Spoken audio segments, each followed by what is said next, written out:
Hi, it's Fiona Lukes here, and today I want to talk to you about how to create real change.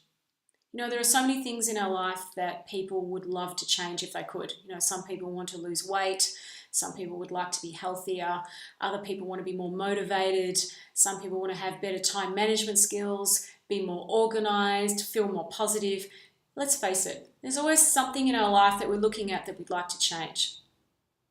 Now, there are two types of change. There's long-lasting and there's short-term.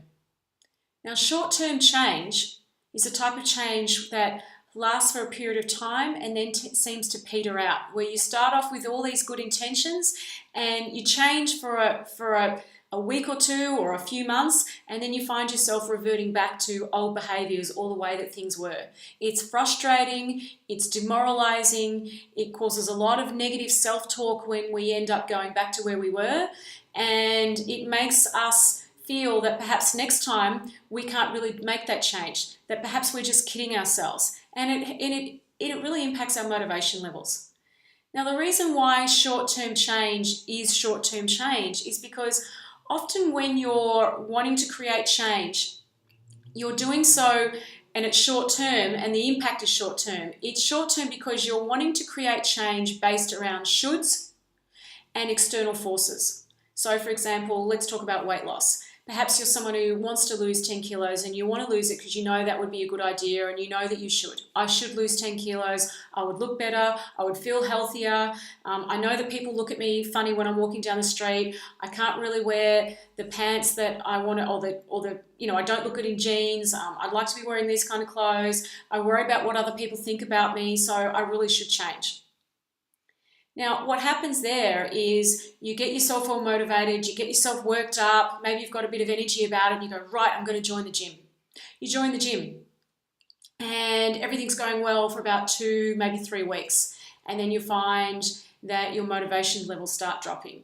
You find that you just don't feel like it. You struggle to hit the alarm to get out of bed when the alarm goes off in the morning, and you find yourself hitting the snooze button.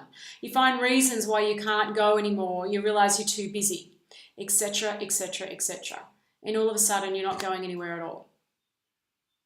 And nothing has shifted. The reason why this has happened is because that change was based around willpower. And willpower is a very limited thing.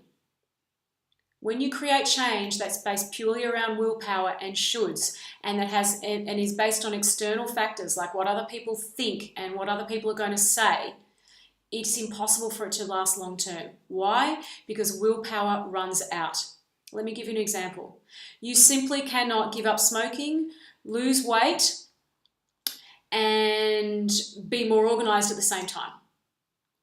Something's going to give, something will pop. When you put all your willpower into one thing, you don't have enough left for anything else.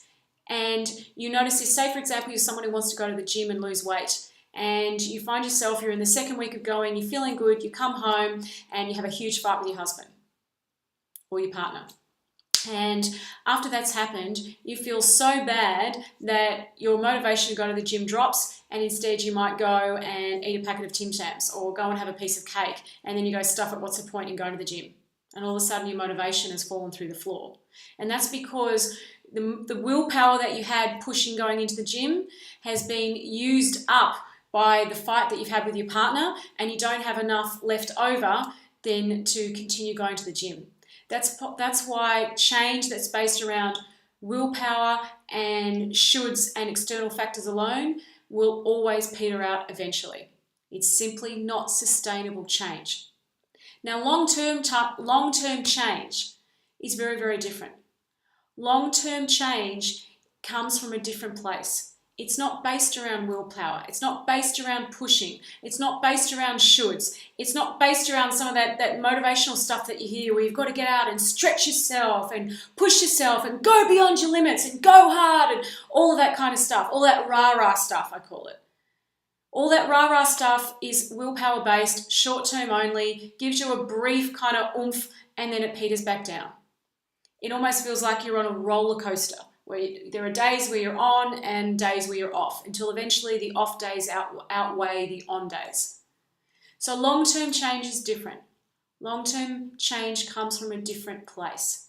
Long-term change is something that is organic. It's something that grows within you. It's an understanding that comes from a completely different place. Let me explain to you what I mean. Long-term change, organic long-term change, is based around a feeling of well-being that comes from within. It's not based around an external goal of wanting to lose weight so you can put on a dress to impress others. It's not based around an emotional reaction, which is where a lot of short-term goals are based. Long-term goals come from a deeper place within us. They come from a place of understanding our own well-being. And when you come from that place, you approach things in a very, very different way. You approach change completely differently. It happens organically. There's no push, there's no should, there's no external measuring going on. It's something that comes from within. So for example, let's think about someone who wants to be healthy.